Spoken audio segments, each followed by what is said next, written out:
எங்க அகில் டிவிக்காக உங்களுக்கு பிடிச்ச ஒரு பாடலை பாடுங்களேன். எக்ஸ்க்ளூசிவா ஒரு பாட்டு உங்களுக்கு பிடிச்சது.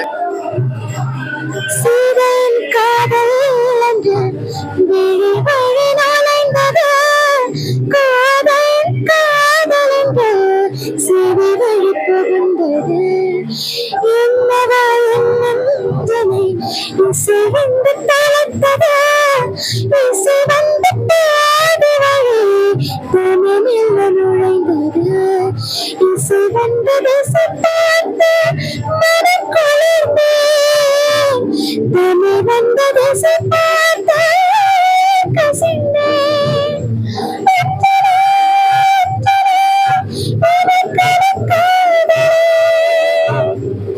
பூதேவன் பாதக்கும் புஷ்பாஞ்சலி, பொன்னேவன் பெயருக்கு பொன்னாஞ்சலி, கண்ணே உன் குரலுக்கு கீதம்.